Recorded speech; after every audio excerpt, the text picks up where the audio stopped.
tout le monde et bienvenue encore à cette étude biblique dans la première lettre de Jean. Que la grâce et la paix de notre Seigneur vous soient multipliées. Aujourd'hui, nous examinerons le chapitre 4.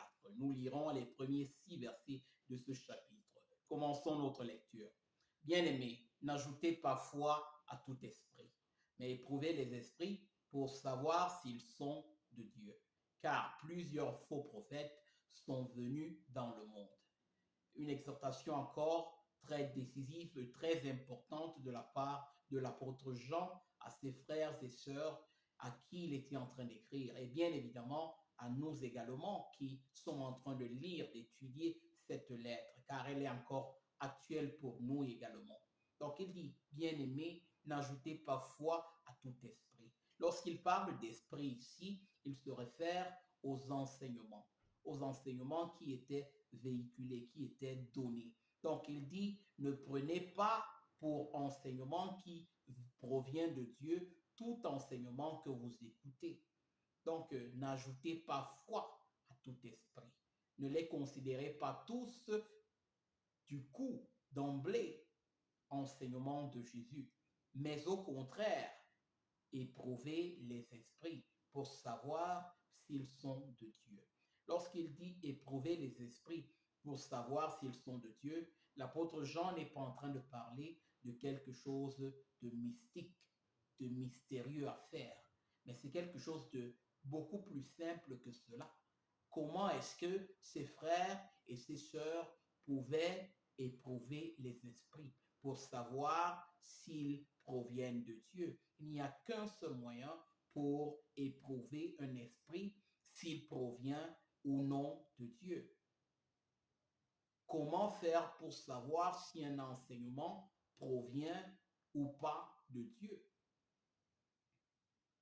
Il est simple, connaître la parole de Dieu, connaître ce que Dieu a révélé dans ses Écritures.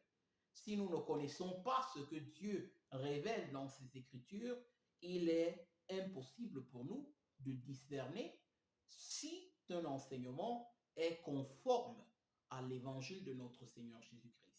Si un enseignement est bel et bien de Dieu.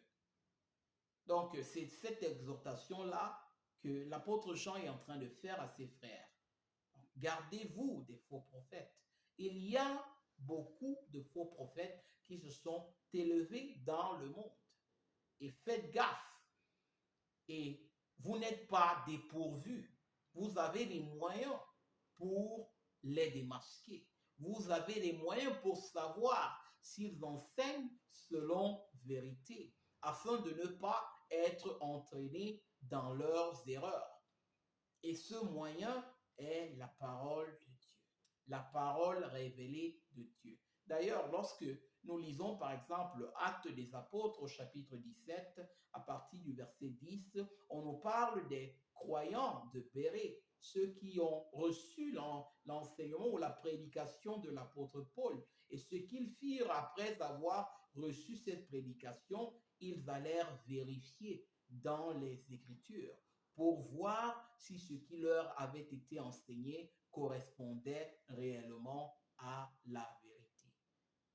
Si ce que l'apôtre Paul leur avait dit était conforme à la révélation que le Seigneur leur avait déjà donnée dans l'Ancien Testament. Parce qu'au moment où ils reçoivent cette prédication, les seuls textes encore qu'ils avaient par écrit étaient l'Ancien Testament.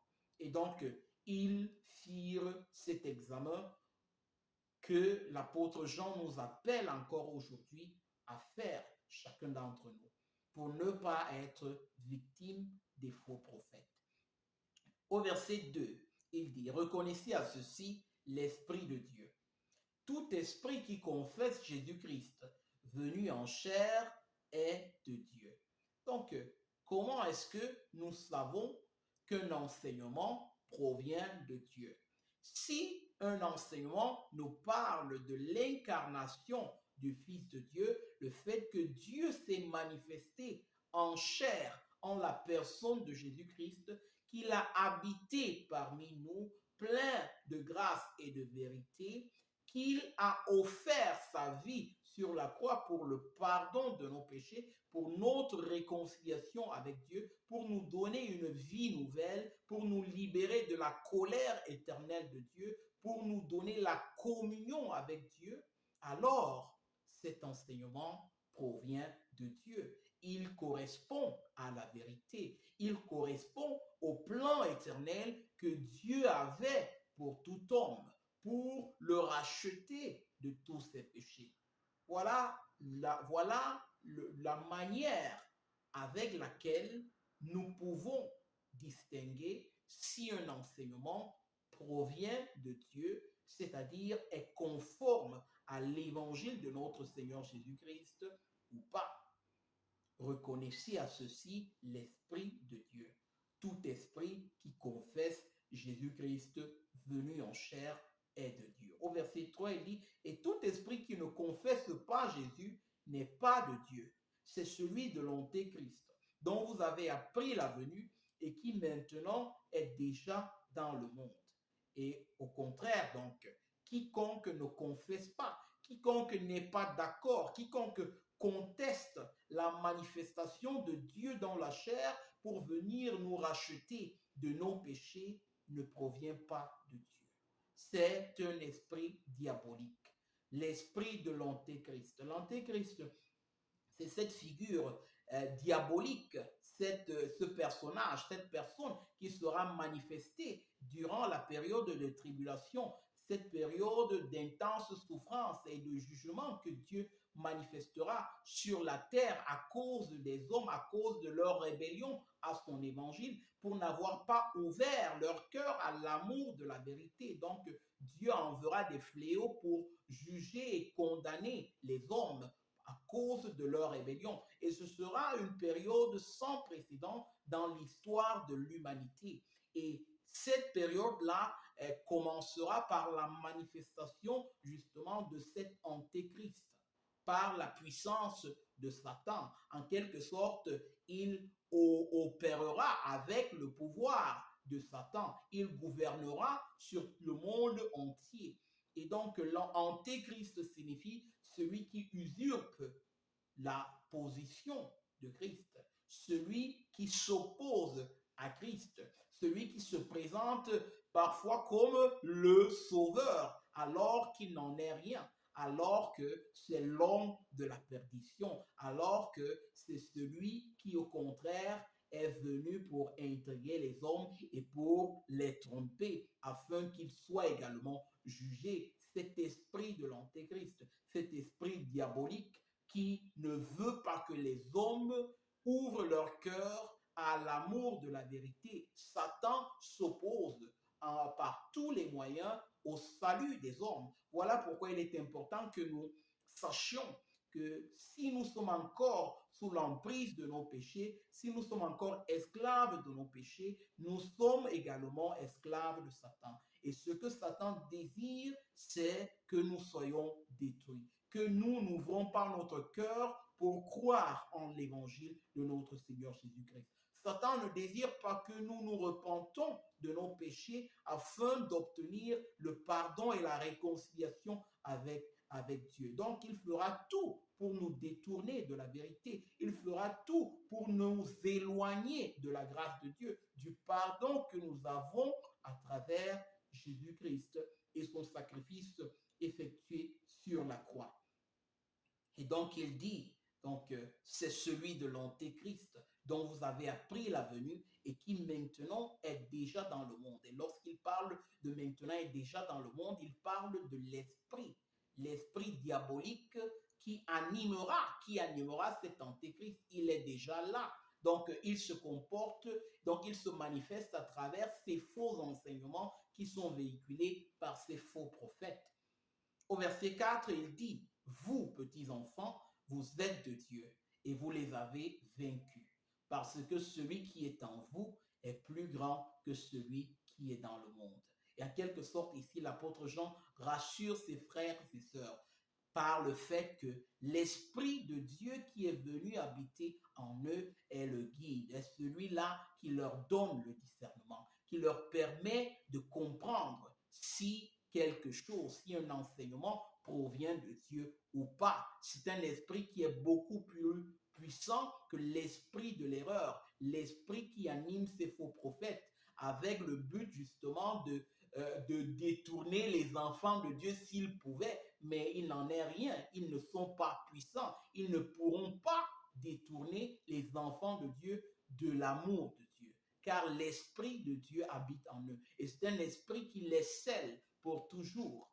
Et ils ne s'égareront plus. Ils ne s'égareront plus à jamais. Donc, même s'il arrive qu'ils tombent dans le péché, même s'il arrive qu'ils sont par moments déviés, le Seigneur les rappellera, le Seigneur les restaurera. L'Esprit de Dieu agira pour les conduire à la repentance, afin qu'ils puissent recommencer à marcher dans la vérité. Il continuera, cet esprit, à éclairer leurs pas, à éclairer leur chemin, afin qu'ils puissent être agréables au Seigneur. Donc, celui qui est en vous est plus grand que celui qui est dans le monde. C'est ça que l'apôtre Jean dit. Eux, ils sont du monde. C'est pourquoi ils parlent d'après le monde. Et le monde les écoute. Donc, il parle ici de ces faux prophètes.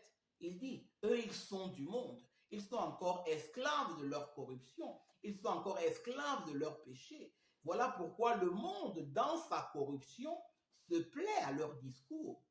Ils prennent plaisir à ce qu'ils entendent dire de ces faux prophètes qui généralement utilisent un langage flatteur pour attirer, pour amorcer les personnes à eux avec justement ces désirs de la chair, ces désirs corrompus de la chair. Ils leur promettent la liberté pendant qu'ils sont encore esclaves. Donc, vous comprenez donc pourquoi il est naturel pour les personnes qui vivent dans leur corruption, qui vivent pour eux-mêmes, plutôt que pour Dieu, de prendre plaisir dans des discours qui ne correspondent pas à la vérité, dans des discours qui ne correspondent pas à l'évangile de notre Seigneur Jésus-Christ.